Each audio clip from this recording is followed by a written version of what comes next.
Lila Dawson was perfect. At 25 years old, she was the town's golden girl. Long blonde hair cascading down her back, piercing green eyes that sparkled like emeralds. Her soft smile could calm even the most restless heart. Everyone in Black Hollow adored her, perhaps a little too much. She was crowned homecoming queen, the star of every town event. People whispered that her beauty was almost unnatural, too perfect, like a gift from something dark. But there was something beneath that perfect smile, something Lila didn't dare to speak about. In the nights leading up to the red moon, the dreams would come. Blood and fire, dark figures standing at the foot of her bed, whispers curling in her ears. Because in Black Hollow, beauty came with a price. The town was picturesque, a small quiet place tucked away in the foggy woods of Maine. But it carried a dark history, a curse. Every 150 years, the red moon would rise over Black Hollow, bathing the town in crimson light. And each time it appeared, blood was spilled. On the day of the Red Moon Festival, the town gathered in the square to crown Lila the Red Moon Queen, a tradition passed down for generations. Lila smiled as they placed the blood-red crown on her head. But as the red moon rose over the town, a strange chill crept through the air.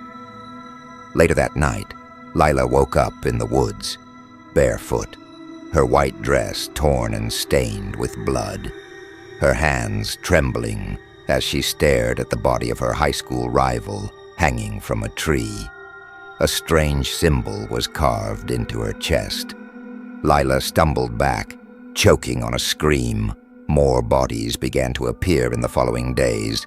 Classmates, teachers, even the town sheriff, each one marked with the same carved symbol. Lila began blacking out more often, waking up with scratches and bruises she couldn't explain. Her father, Mayor Dawson, grew distant, cold, and the whispers grew louder. In the depths of the mansion, behind a locked door, Lila discovered a box of old journals and hidden letters. Faded ink on yellowed paper told the truth. Her family had made a pact centuries ago with a demon under the red moon. In exchange for prosperity, the Dawson bloodline would offer a blood sacrifice during each red moon, and Lila was the last heir. She tried to fight it, but the demon's voice grew stronger. Its power made her feel invincible. The fear in the eyes of her classmates thrilled her. The sound of their screams awakened something dark inside her. A hunger. Her best friend, Emily Parker, was the first to notice the change. Emily, strikingly beautiful with long chestnut brown hair and piercing blue eyes, confronted Lila in the woods one night. "This isn't you," Emily said, tears in her eyes. "Fight it." Lila's hands trembled as Emily reached for her, but the demon's voice curled in her mind. "She's a threat." Lila's body moved on its own, a flash of red. Emily's scream cut through the night.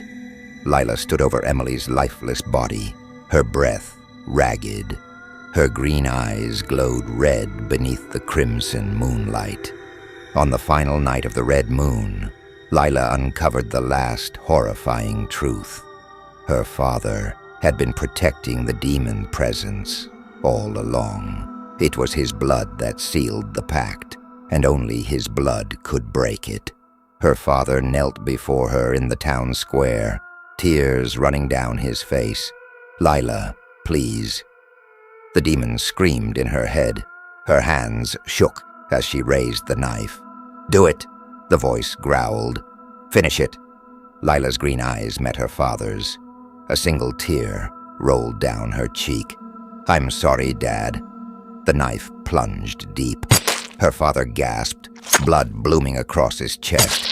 The red moon pulsed violently in the sky, and then it dimmed. Lila collapsed to the ground, her trembling hands stained with her father's blood. The townspeople stared in stunned silence. The red moon faded from the sky, the demon's whispers gone. Lila survived.